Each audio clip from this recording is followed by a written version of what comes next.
On a cold November morning in 1984, Shaheen Pasha sat shivering on a stoop of a building in Borough Park, Brooklyn, a building she didn't live in.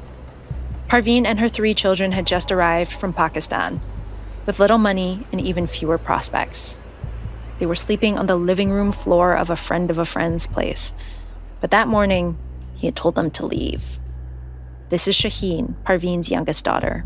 And my mom just said, I don't know what to do. I have no job, I have no home, I have nothing, and I'm going to be going into a homeless shelter. But then Parveen heard the plodding footsteps of someone walking toward her.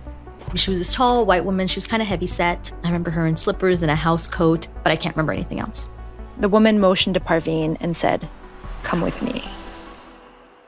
And my mom was just speechless.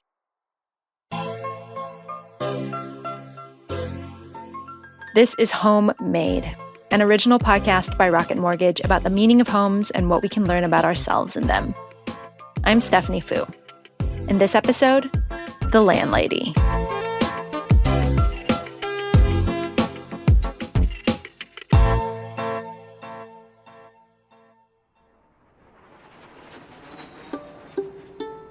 The first time Shaheen's family came to America was in 1976, before she was born. They settled in Flushing, Queens. My dad was very ambitious. He, had lots of hopes and dreams of coming to the U.S., getting an MBA, being successful, and then, going back to Pakistan in glory. But American colleges wouldn't recognize her dad Syed Naseem's Pakistani degree. So he couldn't pursue that MBA. And then he had a mental break. The family didn't know it at the time, but Syed Naseem had schizophrenia. It was just sort of constant dance. And when he was better, he would immediately go get a job and he would come home and he'd be singing and he'd buy fruit and, all these things. And then it would change. He would sit in darkness. He wouldn't talk. He'd stay up all night. And so I was kind of born into that environment. Everything fell to Shaheen's mom, Parveen. Back in Pakistan, she was a highly qualified medical scientist. Here, she worked in a lab doing blood work. Over time, the strain on Parveen was too much. So after 8 years, in early 1984, the family moved back to Pakistan. Parveen and Syed Naseem would be able to find better jobs, and they could count on support from family. But almost immediately, the Pashas realized they didn't belong in Pakistan anymore. I remember some of the kids would bully me because they would call me this American kid, why are you here? They were caught between 2 cultures, unable to gain a foothold in either one. Because they lived in America for so long, the kids couldn't speak fluent Urdu, so local schools wouldn't take them. International schools were too expensive, so the kids sat at home. Shaheen's dad was still unwell. Parveen still had to support the whole family, and relatives weren't as available as they expected to look after the kids. So after only 6 months in Pakistan, Parveen quickly decided to come back to America. But that decision was followed by another heartbreaking one. She knew that at the time my dad was really ill, so she was like, I can't bring him back with us, knowing that I can't take care of him right now. But years later, she says that was honestly the hardest thing she has ever done. They returned on Thanksgiving Day, 1984. A friend of a friend agreed to let them sleep on his living room floor. And Parveen enrolled the kids at schools the following Monday. Once she did that, he's like, look, you can't stay here. I'm sorry, this was your choice. You came here without a husband. You came here, not having any money, not having a job, and we can't support you. We are all struggling. And he basically said, you and your family are going to have to live in a homeless shelter. And this is how Parveen came to be sitting on the stoop of a building in Borough Park where the Pashas had lived before. She was out of options, but she didn't want to take her kids to a homeless shelter. A former neighbor walked by, noticed Parveen, and they chatted for a bit. The neighbor listened to Parveen's story and said she might know someone who could help. A few minutes later, an older woman came down the block towards her. As she did, Parveen recognized her. She was the landlady of another building the Pashas had lived in before they'd left. The landlady told my mom, my apartment is a 4-bedroom apartment. You and your family can move in with me until you sort yourselves out. I mean, my mom was stunned. I mean, she knew the landlady. We paid her rent, but they weren't friends. And she was like, no, I won't, live for free. I'll give you money. She's like, we'll talk about that later. But, for now, let's get you off the stoop and you come. I'll show you my apartment. You guys, and when your kids come home from school, you bring them home here. The landlady lived alone. She was a widow, so she told Parveen to make herself at home and use as much space as she needed. But Parveen insisted on using only one room. And then she went to go get the kids from school. Shaheen remembers walking into an apartment that smelled of beer and cigarettes. I remember walking in and making a face at my mom and kind of waving my hand in front of my face. And my mom gave me the Asian mom look, that look where you better shut up, right? And not say a word. But it smelled. And I remember that. That's the first thing. And then we wound up in this little, this room, all of us together. The family of 4 camped out there as Parveen looked for work. They lived on a diet of yogurt and canned chickpeas. And 6-year-old Shaheen was told to stay out of the landlady's way. I remember sitting there watching TV with a beer in her hand. And every time I walked past her, I was really curious about, who she was because I wasn't supposed to bother her. She always would smile and just kind of wave at me. Aww. I mean, I just thought she was a nice lady. After a few weeks, Parveen found a job at a blood collection lab. And on payday, she offered her first paycheck to the landlady. My mom put it in her hand. The landlady looked at it and then put it back in my mom's hand and said, go buy something for your children. Really, really kind of her. Yeah. My mom was supremely grateful. After only 2 months, Shaheen's mom was able to get a 1-bedroom apartment. And it was time to go. All thanks to the landlady. Do you remember saying goodbye to the landlady? I don't remember saying goodbye. I don't remember leaving. I knew that one minute we were there, and then the next minute we were literally an apartment building down the street. Eventually we found it was, infested with mice, but my mom was proud. Over the next several months, the Pashas got busy. Work, school, getting resettled. So Parveen didn't keep in touch with the landlady. And then the following year, in 1985, Parveen was passing through Borough Park. She ran into a friend who told her that the landlady had passed away. But her good deed would never be forgotten. It became a story Parveen would tell over and over again, one that would continue to live on for the Pashas. In 1986, the Pashas' fortunes began to change. Shaheen's father, Syed Naseem, rejoined them and got the right psychiatric treatment, so he could find a job too. The family moved into a bigger apartment, and Shaheen got into Brooklyn Tech, one of the best high schools in the city. And eventually, the family bought their own house in New Jersey. Shaheen went to college, then postgrad at Columbia. She became a journalist for the Wall Street Journal, CNN, reported from Dubai for Reuters. And then she returned to teach journalism at the University of Massachusetts Amherst. She got married, had 3 kids, bought her own home. So going from a homeless kid in Brooklyn to being a professor and a homeowner with 3 kids. Yes. A real true American dream success story. Absolutely. It really is something, where I don't take anything for granted because I can see where we came from. To Shaheen's mother, these accomplishments were thanks to one person. We always, in moments of suffering or moments of struggle or anything, my mom would always say, believe in God. God sends help. Look at the landlady. We would not have been as successful if we had to struggle that way, if our life had taken another turn, if she hadn't found us. Basically, that there's good in the world because of the landlady. Absolutely. She always says that. The story of the landlady was part of family lore. The struggle was over. The family had achieved what they came to do. But little did they know that they would come to rely on the landlady all over again, years later, in 2017.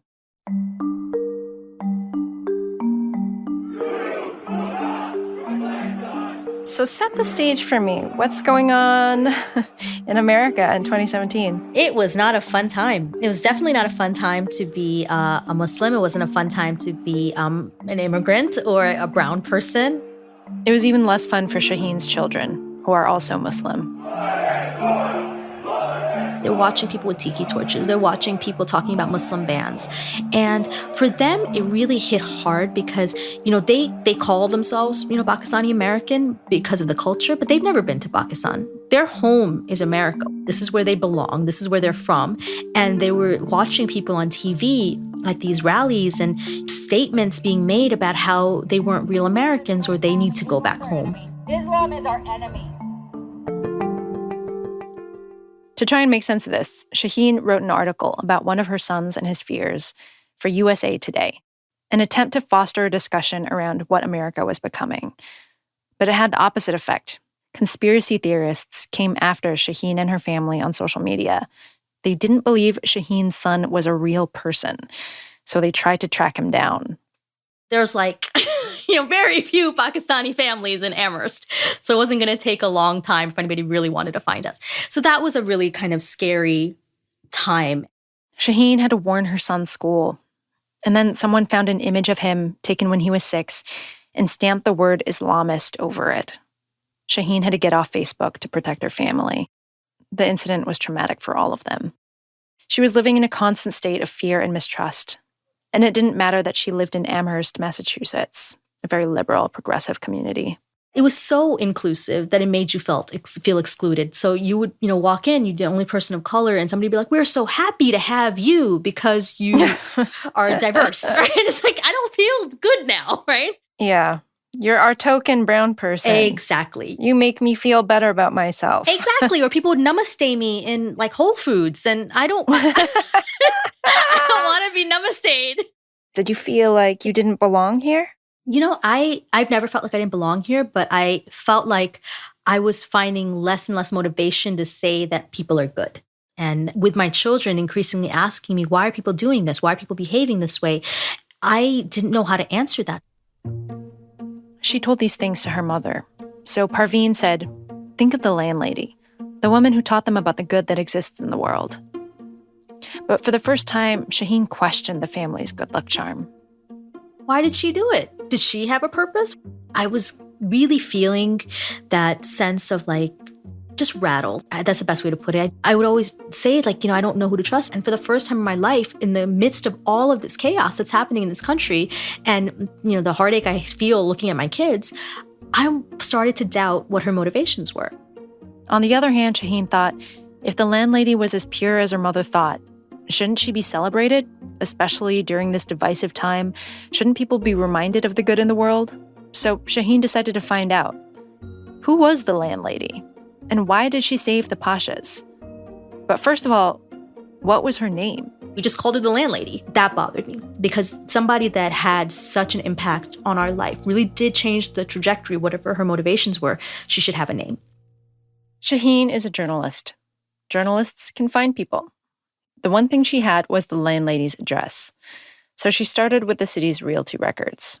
But they didn't have much info from the 1980s. But then, one day, as Shaheen was feeding her son, a memory flashed through her mind. It was after school, back in 1984. She was following her brother into the landlady's house. She looked down at a pile of mail fallen off the table, and she picked it up. And I remember seeing on the front of the letter the name Dorothy. And it was chills. And it was almost like a voice said, that's her name. With the name Dorothy, Shaheen found a death record attached to the apartment for a Dorothy Volkamer. And then some luck. She came across a photographer who takes pictures of old cemeteries. In one of his books, she saw a gravestone with the landlady's name on it. So she called him up.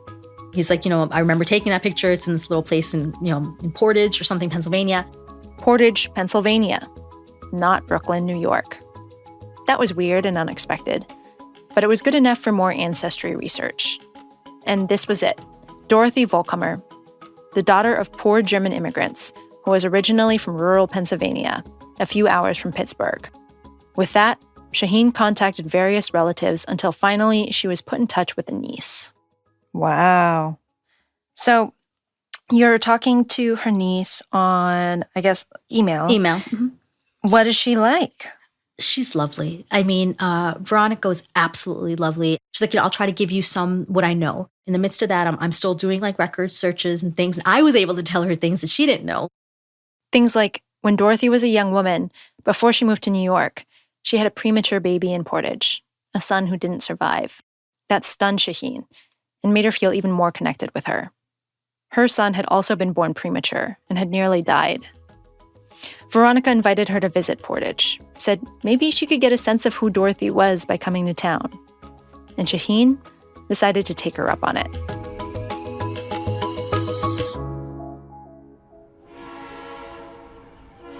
Portage is named for the old Allegheny-Portage Railroad. The trains came first for the area's lumber, and then the town became known for its coal. Workers came from all around Europe to work in the mines. Germans, Italians, Slovaks. The county Portage sits in, Cambria, has voted Republican in the last several presidential elections. The population is mainly white. Were you nervous about going to Portage? I was. I'm like, what's my reception going to be like? I mean, Veronica seems really nice on the phone, but what if, they all hate immigrants and they all hate brown people? I was terrified. Nonetheless, Shaheen had to go. She flew into Pittsburgh, rented a car, and drove toward Portage. As she approached the town, her fears ramped up. The GPS is pulling me into Portage, Pennsylvania, and the first thing I see is this giant billboard that says, "Trump is president, get over it." And I'm like, come on, are you serious? When Shaheen got out of the car, she stuck out like a sore thumb. And as I'm walking down the street, people in the cars are actually rolling down their windows to get a look at me and try to figure out who I am. As she lay awake that night, Shaheen questioned her decision to come to this unfamiliar town to find out more about a woman she didn't really know. When I opened that door and I saw Veronica, she grabs me in this hug, and it was like we had known each other forever. And I felt like family. Veronica took her to a cafe called the Chatterbox. A woman named Irene Hushek from the local historical society joined them, and then they talked about Dorothy's hometown.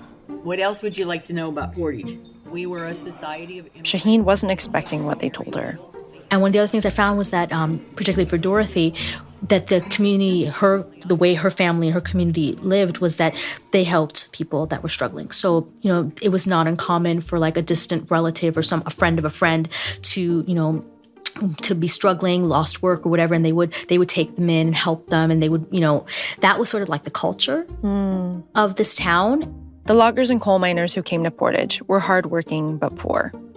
In order for them to get on their feet in this new place, they relied on the kindness of neighbors, and they sometimes needed protection, too. Shaheen learned about a troubling aspect of Cambria County's past, the KKK. There were no Black people in the surrounding towns, but that didn't stop them from targeting other minorities. The Klan was going after Catholics and Jews. And so what was interesting was that families would hide the Catholic neighbors or the Jewish neighbors, and just hide them so that they wouldn't be threatened. And there was a sense of this is our community, and we're going to protect the ones that are different or struggling. Did they address you directly? Look, this is, Dorothy took care of you because we're a town of immigrants. Yeah. I mean, they said this is what we did. A lot, if you look at a lot of stories, there was a lot of people housing people and taking care of people when things went rough during the Depression or whatever. This was what they did. And so this was what she knew. And that, I think, was this huge moment for me where I realized she wasn't doing it for anything other than that's what you do.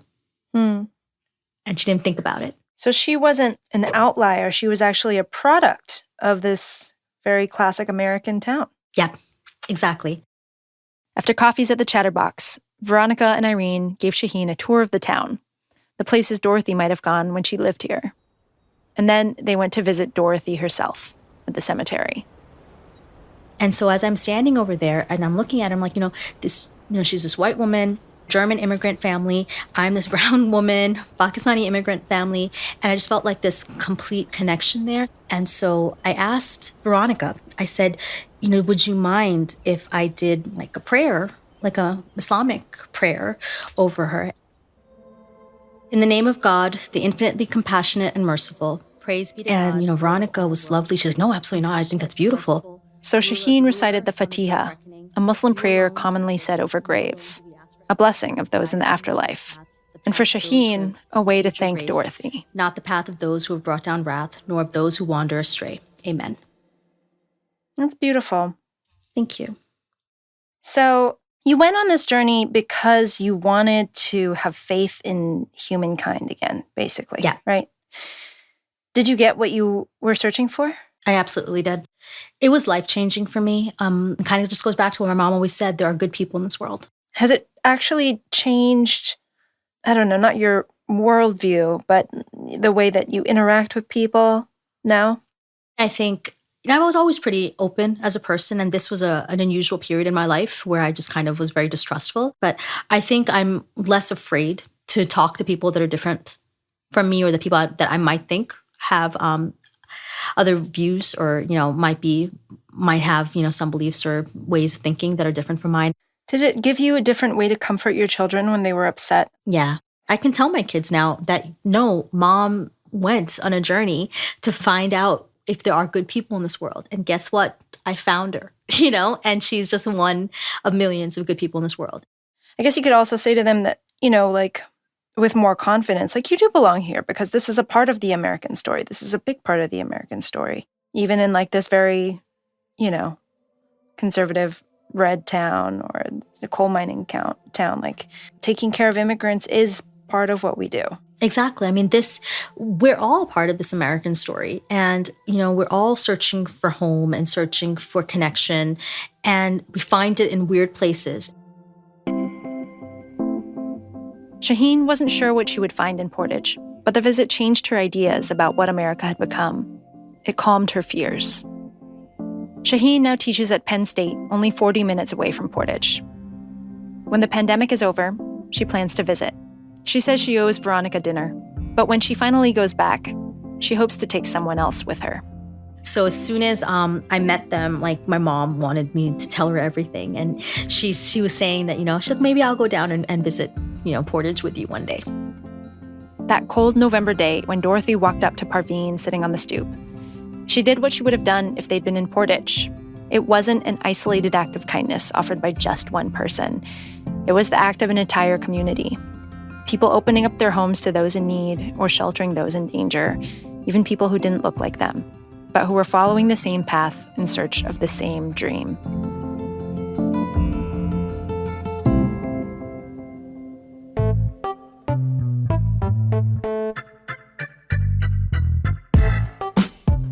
You've been listening to Homemade by Rocket Mortgage.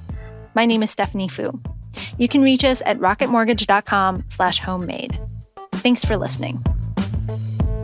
Equal housing lender, licensed in all 50 states. NMLS ConsumerAccess.org, number 3030.